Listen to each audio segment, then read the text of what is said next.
l'esprit. Ça va quand même? Amen. Amen. Pour vous qui notez, c'est la capacité ou la manifestation de l'Esprit de Dieu pour discerner l'esprit qui agit derrière un phénomène surnaturel. Quand ce don se manifeste, là il ne s'agit plus du fait de connaître la Bible. Quelqu'un même peut être bébé spirituel. Il ne lit pas trop, ne connaît pas trop la Bible. Quand ce don se manifeste, lui il sait quel esprit travaille. Si c'est Dieu ou si c'est pas Dieu. Et je vous assure, moi Dieu m'a convaincu que ce don-là doit se manifester de plus en plus dans l'église, parce que plus nous avançons dans les temps de la fin, plus nous avons besoin de ce don-là. Parce que plus nous allons avancer, plus il va être difficile de savoir qui est qui. Donc ce don-là, nous devons le rechercher ardemment. Donc j'ai dit, c'est la capacité ou la manifestation surnaturelle de l'Esprit de Dieu pour discerner l'esprit qui agit derrière un phénomène surnaturel. Quand nous parlons de phénomène surnaturel, ça peut être un miracle. Ça peut être une manifestation. C'est aussi la révélation accordée par le Saint-Esprit de l'origine d'une manifestation ou même des paroles de quelqu'un. Quelqu'un prêche. Tu es là, tu dis Amen, Amen, Amen. Alors qu'il est en train de prêcher par un esprit mauvais, de raconter du faux. C'est l'esprit de Satan, l'esprit du mensonge, l'esprit de l'erreur, l'esprit de l'égarement. Mais comme il y a l'éloquence, comme il y a la vigueur, il y a la oh God, Jesus Christ. Oh God is good all the time. Et puis tu vois, le pasteur est là, chaque fois que le pasteur prêche, Jésus est présent. C'est ça qu'on aime, les sensations. Et puis quand le pasteur fait boum, Eric en même temps fait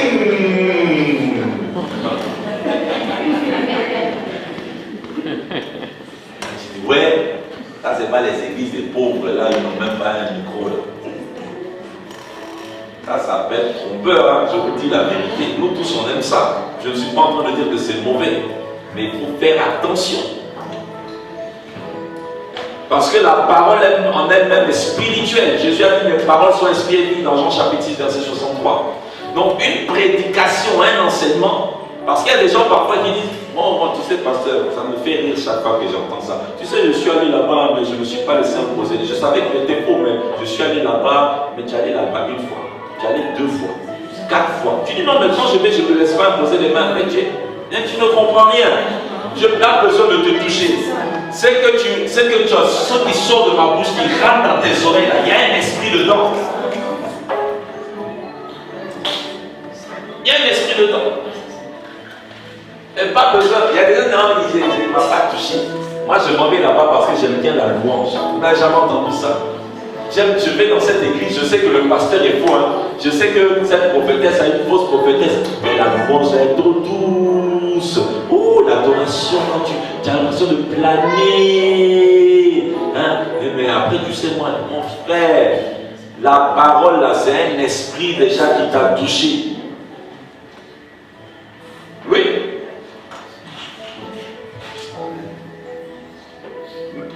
Pour recevoir le Saint-Esprit, il y a l'imposition des mains, n'est-ce pas? Mais dans la Bible, là, on peut prêcher, pendant qu'on prêche, comme Pierre dans la maison de Corneille, on ne te touche pas, et puis le Saint-Esprit te touche, à cause de la parole. Donc quand la prédication est animée par un mauvais esprit, tu es assis comme ça, tu es touché, tu ne sais pas que tu es touché, tu es touché. Quand vous savez qu'un endroit est mauvais, là, n'allez plus là-bas. Yes. Même si ta maman, ton père, ton ami va leur dire non, on n'est pas cette terre. On n'est pas l'église des Catholiques. Ici, là, je ne vous empêche pas d'aller. Allez même, allez, on est le corps de Christ. Amen, amen. Mais allez là où c'est bon quand même. Yes. Allez là où ça ne sent pas bizarre. Gloire à Dieu. Et si tu trouves que ça sent bizarre, appelle-moi. Je te dirai, attention, danger, la Bible dit ça. La Bible ne dit pas ça. Alléluia. Mais la dernière fois, c'est pas moi qui emmène les gens au ciel en enfer, c'est Jésus-Christ qui a la clé. Moi, je ne fais que donner les conseils de la Bible. Il y a des sœurs qui m'ont appelé, qui m'ont dit, ah, il y a tel endroit, tout ça. J'ai dit, bon, vous pouvez m'écouter. Vous comprenez ce que je vais dire. C'est un endroit là, on chante, cours de gospel, tout ça. J'ai dit, bon, depuis quand on va prendre des païens, les mettre dans un groupe, on va aller chanter. Moi, je suis converti, né de nouveau, rempli, baptisé de l'esprit, je parle en Chakakayako. Et puis, à côté, lui, comme il a une jolie voix, et qu'on n'est pas dans les 4 murs de l'église, mais on sort. Mais l'église n'a jamais été les 4 murs, l'église a un mouvement. Nous sommes le temple du Saint-Esprit, nous sommes un temple de Dieu. Maintenant, or la Bible dit que pour servir Dieu, il faut être consacré. Il faut croire. Maintenant, moi, je me mets là, lui, il est athée. Lui, il est, je ne sais pas, voleur. Lui, il est de telle religion, telle religion. Lui, il est débauché. Et puis, peut-être toi, tu es tellement rempli quand tu as arrêté là, l'esprit de Dieu ouvre tes yeux. Tu vois que lui, il a fait ça, il fait ça. Et puis toi-même là, si tu es là, comment tu vas être à l'aise? C'est pour ça qu'un homme rempli, je ne parle pas des hommes qui ont le Saint-Esprit, mais des hommes remplis, des femmes remplies du Saint-Esprit. Parfois, on pense que c'est du snobisme. Ce n'est pas du snobisme. L'Esprit de Dieu qui est en toi là, il n'est pas à l'aise. Yes. Il me dit, tu fais quoi ici? Qu'est-ce que tu fais ici? Non, Seigneur, tu vois, c'est-à-dire qu'on gère. Qu'est-ce que tu fais là? On ne fait pas ça. Maintenant, quand on parle aux gens, non, tu es trop dur, tu es machin. Non, frère, la Bible là, je n'ai pas écrit ça. Alléluia. Amen. Alléluia. Dites avec moi, c'est la capacité de voir les esprits. Mais je ne vous montre pas, je vais vous montrer ça tout de suite. Dites encore, c'est la capacité d'entendre les esprits. Je n'ai pas dit l'esprit de Dieu. Hein. Je n'ai pas dit là, c'est la capacité de les voir et de les entendre. Selon que Dieu veut le faire, soit tu les vois, soit tu les entends, soit même tu fais les deux, tu les vois et tu les entends.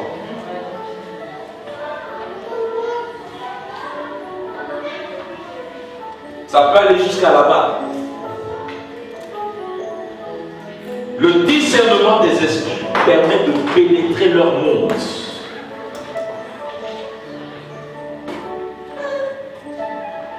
Le discernement des esprits permet de savoir si c'est Dieu, Satan ou l'esprit humain qui agit. Il est écrit dans 1 Jean 4, je le lis pour vous. Il y a quelqu'un qui dit on est à l'école ce matin, c'est quoi ça? C'est l'école. L'école du Saint-Esprit. Les gens disent je veux le Saint-Esprit, mais si on te donne, tu as déjà le Saint-Esprit. Tu as roulé, tu as brûlé, tu as sauté. Hein? Tout ça, langue de feu. Hein? Tes dents même ont claqué. Attends. Maintenant, on va te montrer comment avancer encore.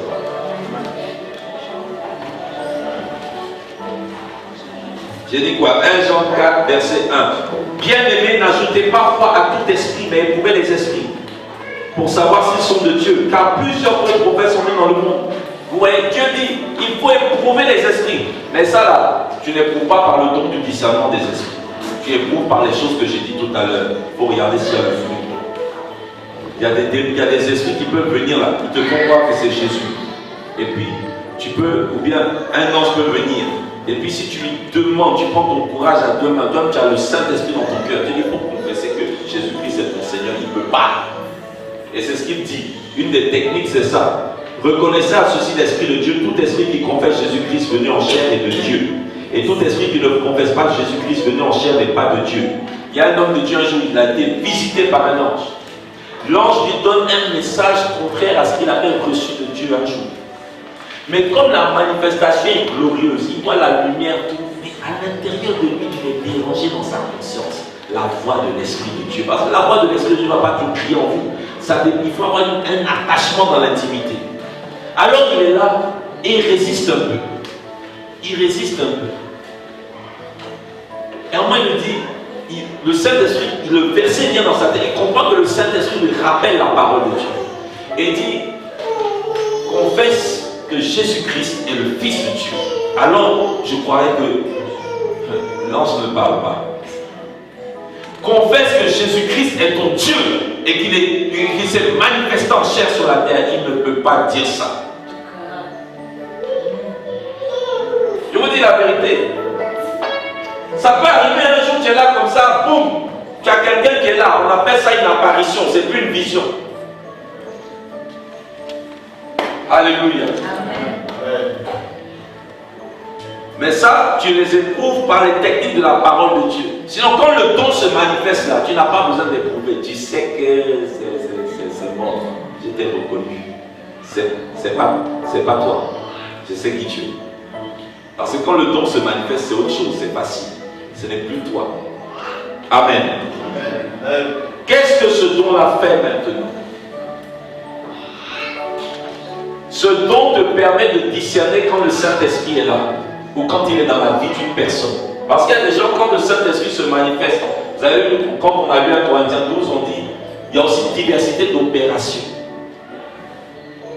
Moi, je peux guérir les malades par l'imposition des mains. Quelqu'un vient y faire avec l'huile, l'autre vient y faire avec l'eau, l'autre vient y faire avec la parole. Vous voyez un peu?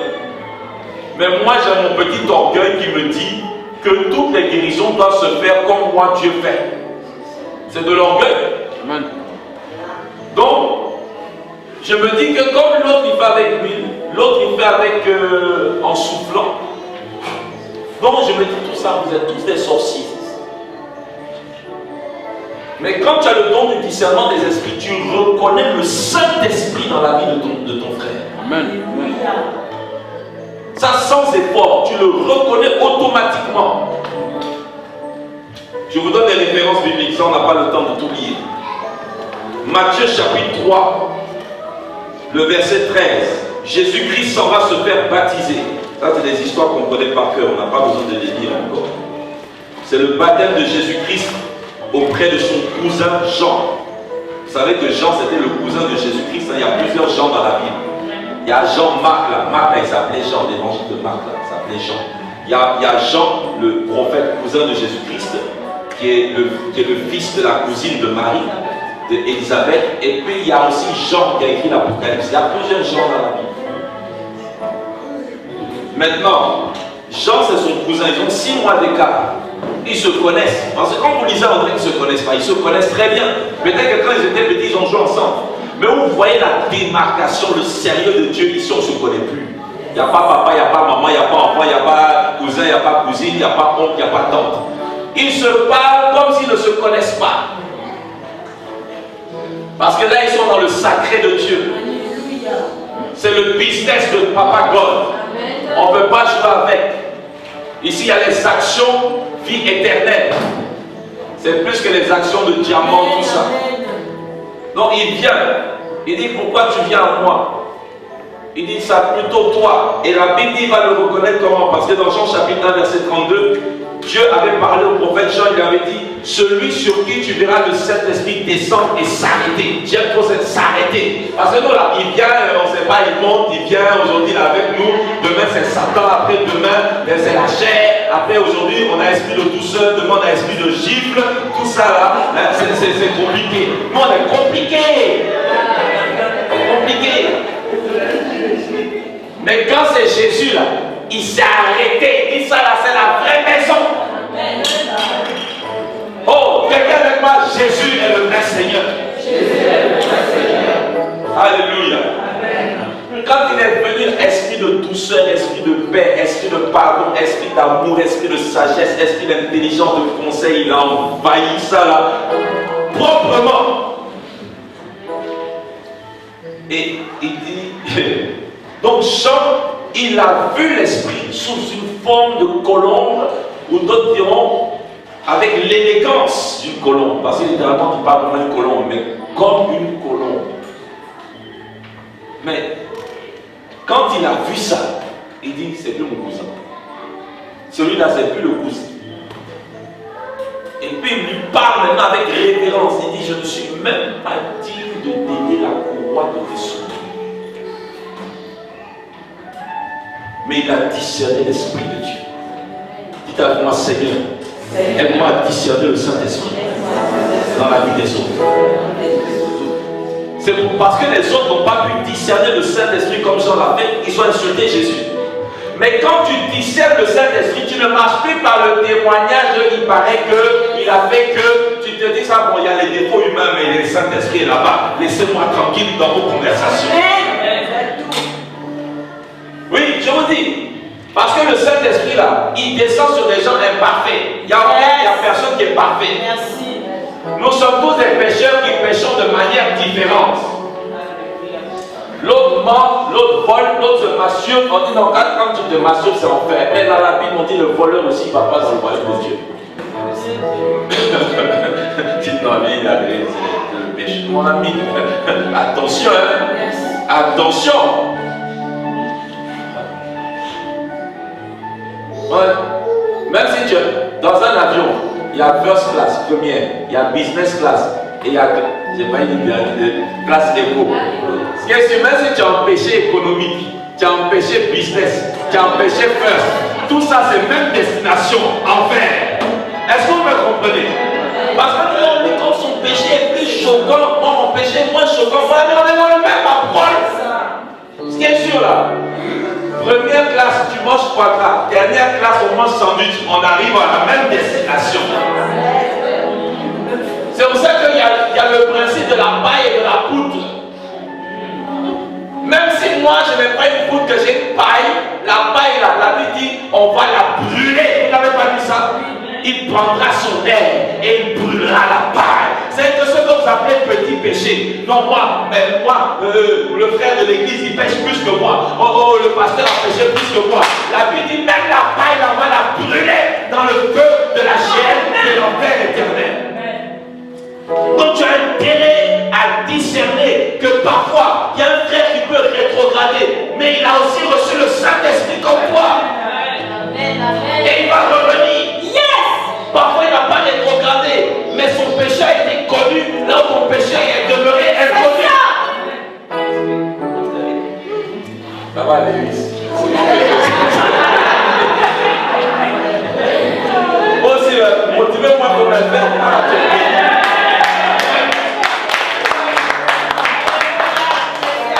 Je suis allé à Bruxelles, moi j'ai prêché vendredi, les gens se lèvent. Samedi, les gens se lèvent. Dans mon cœur, je dis, mais je suis trop là-bas. Dimanche, moi j'ai prêché, les gens se lèvent. Hein? Jusqu'à notre espoir potentiel dit non, papa, tu as été efficace. On est toi habitué, avant il n'est pas 3 mois. Genre de Jésus-Christ. Mais celui qui est violent, on parle. Airbnb. Alléluia. Non, je vous dis la vérité. Même si tu n'as pas une poudre, tu as une paille, on va brûler ça. Jésus, et c'est Jésus qui est mort pour nos péchés là. La Bible dit, le temps de l'agneau va finir. C'est le lion qui va arriver, il va brûler. Donc nous devons apprendre à discerner que parfois, c'est une manière de parler. Il a péché comme toi tu as péché, mais il a le Saint-Esprit. Il a l'Esprit de Dieu. Alléluia. Mais vous voyez, il a discerné comment? Il a vu. Je vous ai dit, il l'a perçu. Les disciples, c'est ce qui se fait passer. Quand on dit à Acte chapitre 2, le Saint-Esprit est venu, les langues de feu, ils ont vu. C'est pas qu'ils ont simplement senti, c'est-à-dire qu'ils ont discerné d'une manière physique l'Esprit de Dieu. Oh, dites avec moi, Seigneur, ouvre mes yeux. Mais parfois, il faut un peu la connaissance pour comprendre ce que tu vois. Lui, il a vu une colombe, tu peux voir un feu. C'est aussi l'image du Saint-Esprit. L'autre a vu un feu, tu peux voir un fleuve. C'est l'image du Saint-Esprit. L'autre a vu un fleuve, tu peux voir la pluie. C'est l'image du Saint-Esprit selon Osée. L'autre a vu la pluie, tu peux voir un étang d'eau. C'est aussi l'image du Saint-Esprit. L'autre, il y a quoi encore? L'autre a vu un étang d'eau. Toi, tu peux voir de l'huile. C'est l'image du Saint-Esprit. L'autre a vu de l'huile. Toi, tu peux voir un vent. C'est l'image du Saint-Esprit. L'autre a vu un vent. Toi, tu peux voir de la rosée. Pas de la pluie, de la rosée. C'est l'image du Saint-Esprit. Parce que tu ne peux reconnaître que ce que tu connais. Ce que tu ne connais pas, tu ne peux pas le reconnaître. Alléluia. L'autre a vu la rosée, toi tu peux voir du vin qui se rappelle l'enseignement de Pentecôte. C'est aussi le Saint-Esprit. Parce que si tu ne comprends pas là, il ne faut pas dire le Saint-Esprit m'a montré c'est un ivrogne, esprit d'ivrogne. Il faut comprendre. C'est ça que les dons spirituels se manifestent mieux quand tu connais un peu la Bible. Parce que tous les vins ne sont pas les vins de Satan. Il y a aussi le vin de Dieu.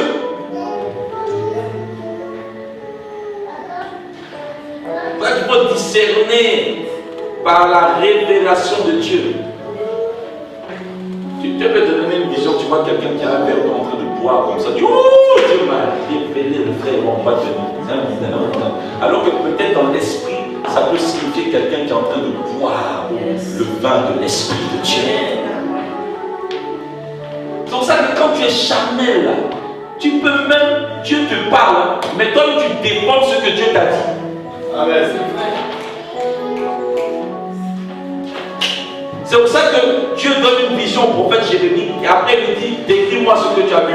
Et il décrit en détail et Dieu lui dit tu as bien vu. Bien vu en hébreu veut dire aussi bien comprendre. Alléluia. Le don du discernement des esprits, deuxièmement, il te permet, dans ça tu discernes la présence de Dieu. Tu viens dans une église, c'est la première fois. C'est vrai qu'il y a l'observation tout, mais Dieu peut te faire grâce d'ouvrir tes yeux et tu vois sur ma vie. Steve Lopez que tu vois pour la première fois, tu vois une nuée qui m'entoure comme pas possible. C'est le signe que cet homme est de Dieu. Quelqu'un a dit l'anglais. Qui va se négliger? Maintenant, toi, avec discerner, c'est ce que je dis après. Alléluia. Tu peux voir des gens chanter et l'Esprit de Dieu atteste. Il te fait discerner que sa présence est là. C'est important. Parce que parfois il faut qu'on gagne du temps. L'esprit humain, Jean chapitre 1 verset 47. Philippe, un des futurs apôtres, vient.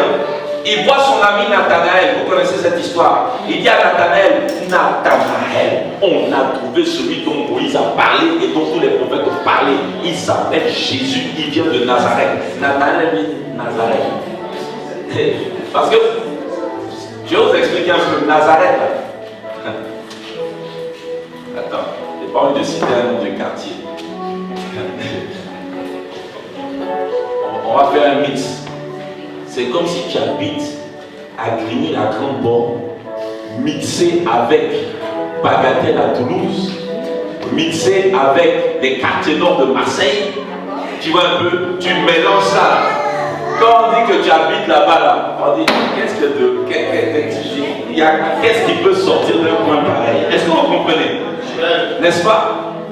Et puis tu mélanges ça. Avec un point qu'on appelle derrière rail d'un pays. C'est-à-dire quand tu...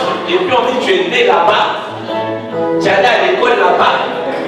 Un endroit il y a des grèves tout le temps. C'est-à-dire même ton employeur là, il a peur parce qu'il dit qu'est-ce que... Non, pardon. Donc quand on entend que Jésus, c'est... Attends, parmi toutes les villes, les banlieues chic là, même moyennes, quand même, c'est là-bas que tu allais chercher le salut. Mon ami, il y a de l'espoir pour nous au nom de Jésus. Alléluia. Alléluia. Enfant de bas quartier, mais saisi par la grâce de Dieu. Excusez-moi, enfant renié, mais saisi par la grâce de Dieu. Certains disent enfant de capote percée, enfant bâtard, mais saisi par la grâce de Dieu. C'est comme ça, Dieu fait ce qu'il veut. Et là, quand Philippe, plutôt Nathanaël arrive, Jésus-Christ regarde Nathanaël. Il dit, voici un Israélite en qui il n'y a point de fraude. Et Nathanaël regarde le Seigneur Jésus et dit, ah, tu me connais. Et là, il dit, avant que tu ne sois sur le figuier, tu avais déjà vu. Ça, c'est la parole de connaissance. Premièrement, discernement des esprits. Le discernement des esprits te connaît de connaître l'esprit qui t'anime. Quel esprit tu es? Pas l'esprit que tu as, mais l'esprit que tu es toi. Parce que nous sommes des esprits.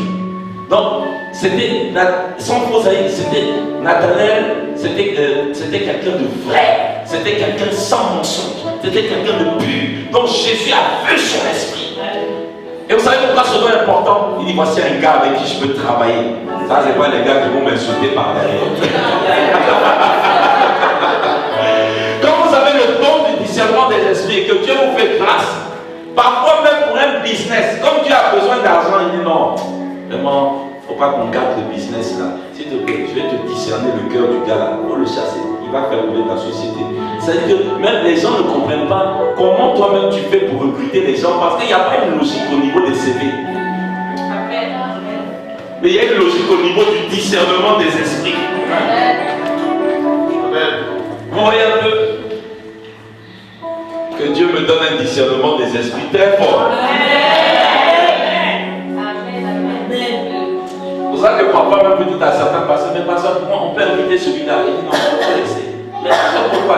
Il faut laisser. Parce que le discernement des esprits s'est activé. Mais comme le pasteur ne veut pas que tu le prennes pour quelqu'un de jaloux, de critiqueur, on laisse comme ça. Sinon, lui, si on le ramène là, les dégâts qu'il va nous faire là, il va partir avec la paix de l'église. Alléluia. Le discernement des esprits te permet de connaître quel esprit anime quelqu'un. Actes chapitre 14, verset 8 à 10. L'apôtre Paul est en train de prêcher et la Bible dit il y a un homme qui n'a jamais marché de sa vie. Il avait les pieds impotents.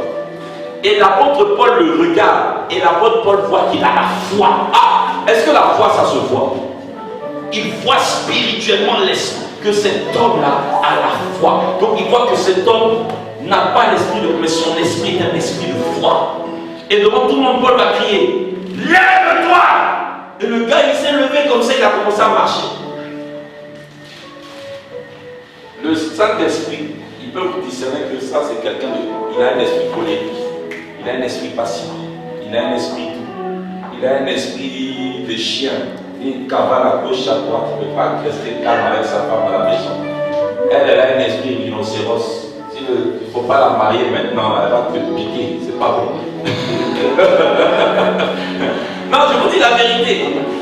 Vous discernez quel genre, si c'est un sorcier, si c'est un serviteur, mais vous discernez en fait le cœur de la personne. Alléluia. Amen. L'apôtre Pierre a eu ça avec Simon le magicien. L'évangile Philippe l'a baptisé. Le gars veut donner l'argent, veut demander l'argent. Il le reprimande. Et bien il dit, je vois que tu n'en es rien de. Il ne le connaît pas. Mais il voit son cœur, il voit quel genre d'identité il a. Il dit, toi, c'est pas la peine. Amen. Le discernement des esprits vous permet de discerner les démons. Vous avez cet exemple de Luc 13. Il y en a tellement. Versets 10 à 13. Cette femme, Jésus va à la synagogue, le lieu de rassemblement, de prière et d'enseignement des Juifs. Et il y a une femme infirme depuis 18 ans. Mais la Bible, Jésus va dire cette femme, c'est un démon. Ouais, donc elle venait tous les jours, mais les gens ne savaient pas qu'il y avait un démon. Elle est courbée, pour eux, c'est peut-être les vertèbres qui sont cassées, tu vois, sans naturel. Lui, il y a le côté naturel, tu as besoin d'aller chez le kiné, tout ça. Mais il y a le stade, Jésus dit cette fois-ci là, c'est pas normal. Et il dit cette femme que Satan tenait liée depuis 18 ans. Donc ça te permet de discerner cette maladie là. C'est pas normal. Ça te permet parfois, sans parler avec quelqu'un, tu discernes que ça vient d'un démon, ce mal de tête. Parfois même il y a des maladies qui ne sont pas graves. Hein. Mais tu as mal à la tête. Tu as mal à la tête. Tu as mal à la tête. Tout le temps tu as mal aux yeux. Tu as mal à la main. Parfois ça là, c'est un démon. C'est un démon. Comme d'autres aussi, c'est plus grave. Les ulcères, les hémorroïdes, la stérilité, le diabète, le cancer, parfois c'est un démon. Et vous allez voir que quand vous commencez à l'indexer comme si c'était un être vivant, un esprit, le mal même commence à se calmer. Et parfois il faut le résister et lui parler comme si c'était un être vivant.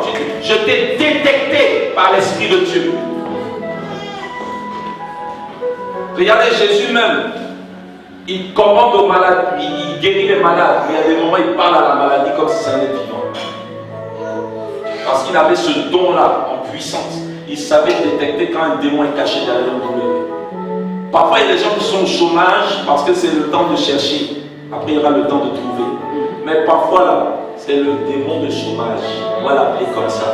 Parce qu'un démon se définit par ses œuvres. Et quand tu le détectes, très souvent, c'est plus facile de le chasser.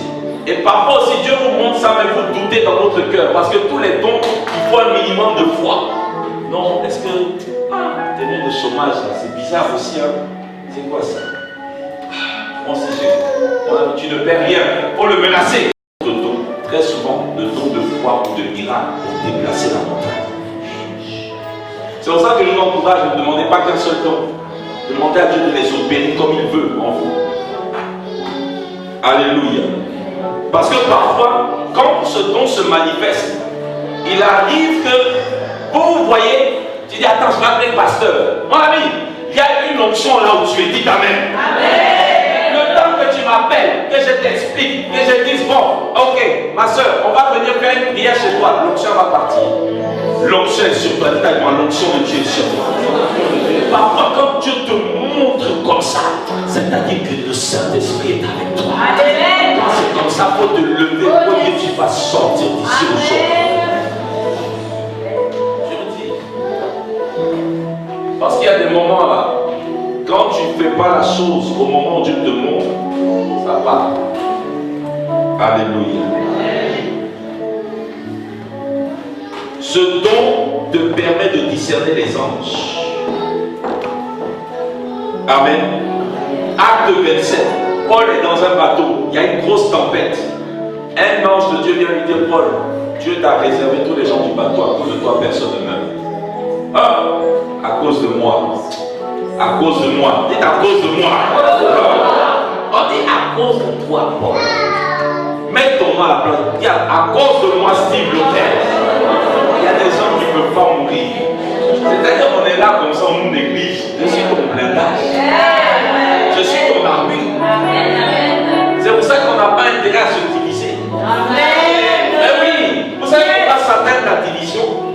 Parce qu'il sait qu'à un certain niveau là, comprenez mon langage, ton pasteur est un bouclier pour toi. À un certain niveau, il sait que ton papa est un bouclier pour toi. Ta maman spirituellement est un bouclier pour toi. À un certain niveau, il sait que ton frère est un bouclier pour toi. À un certain niveau, il sait que ton mari est un bouclier pour toi. Et quand il casse les relations, ça passe. C'est pour ça que parfois il y a des gens, quand ils nous insultent, et puis ils voient que quand même, on ne les laisse pas, ils pensent qu'on est bêtes. C'est l'amour de Dieu. Et le sens de la responsabilité qui fait que je ne vais pas laisser le diable te tuer. Tu veux mourir. Mais moi j'ai compris que Satan veut te tuer. Mais toi tu n'as pas encore compris. Donc je serai là. C'est pour ça que même le prophète, quand il devient mature, il devient comme des hommes comme Samuel. Il dit, même si vous m'avez mal parlé, c'est Samuel qui dit ça, je ne m'arrêterai jamais d'intercéder pour vous. C'est fort, hein? Je ne m'arrêterai jamais d'intercéder pour le peuple de Dieu. Alléluia. Mais nous aujourd'hui, quand on est fâché, dit ma prière, on n'en prie jamais. Mais attention, ne poussez pas le bouchon trop loin, parce qu'il y a Dieu un jour qui a dit, il ne faut plus jamais prier pour ça. Attention. Parce qu'il y a des gens qui pensent, non, comme c'est facile. Le pasteur a dit que Dieu va prier. Mais si moi Dieu me dit d'arrêter, là, oh Dieu, tu vas délivrer. Merci. Moi, un jour, je priais pour quelqu'un, Dieu m'a dit arrête de prier pour la personne. Moi, j'ai éprouvé, parce que peut-être pour pas que ce soit ma chair, j'ai éprouvé, j'ai rééprouvé, j'ai éprouvé encore. Je Dieu, moi-même, au fond de mon cœur, c'est ce que j'attendais, même merci. Je vais prier pour autre chose. Parce qu'il y a des gens qui veulent, il y a des gens, ils ne sont pas prêts. Peut-être qu'ils sont, mais il y a des gens là, parfois, qui disent, oh, j'ai besoin de toi pour faire autre chose. Tu ne peux pas prier que pour tout ça tout le temps. Amen. Amen. Tu discernes les anges. 2 Rois 6, 17. On connaît cette histoire par cœur. Je vous ai pris des passages qu'on connaît pour aller plus vite, mais pour les enseigner autrement ce matin. L'armée du roi de Syrie vient. Élisée est seul. Il y a son disciple. Il dit, hey, papa Élisée, on est mort. Aujourd'hui, on est foutu. Élisée dit, mais ceux qui sont avec nous sont plus nombreux que ceux qui sont contre nous. Il doit se dire, et les pasteurs, quand on leur parle toujours, ils sont en esprit. On va mourir.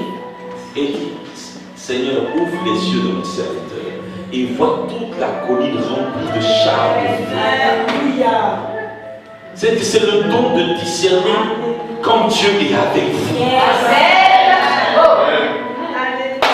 Les gens ne voient pas qui est avec vous, mais vous voyez qui est avec vous. Vous devez savoir. C'est pour ça que ce n'est pas le don de discerner les démons, c'est le don de discerner les esprits. Tu dois parfois voir l'ange de Dieu dans ta maison. Tu dois parfois voir les anges monter, descendre. Même si tu ne les vois pas, tu les sens, tu les ressens. Si tu ne les vois pas, tu les entends. Si tu ne les entends pas, tu les touches. Tu as compris ça? Mais démon ici, démon là-bas, c'est quoi? Un jour, il y a un pasteur, il y a quelqu'un qui est venu. En fait, ce n'est pas qu'il reniait vraiment ça. Mais ça l'a énervé les gens qui ne voient que les démons. Donc il a dit, oh, pasteur, vraiment, je suis venu, Dieu m'a montré qu'il y a tel démon. Il dit, c'est ton démon que tu as amené ici. Quand tu sors, il part avec toi. Et ici, il n'y a pas le démon. C'est quoi? Bon, en fait, il y avait un démon. Mais en fait, cette personne-là ne voit que les démons matin, midi et soir. Donc le soir, le pasteur me mettait fatigué. Il dit, il n'y a pas de démon ici, il faut partir. Il faut partir. Parce que le problème, ce que tu vois n'est pas toujours faux, mais la source n'est pas de Dieu.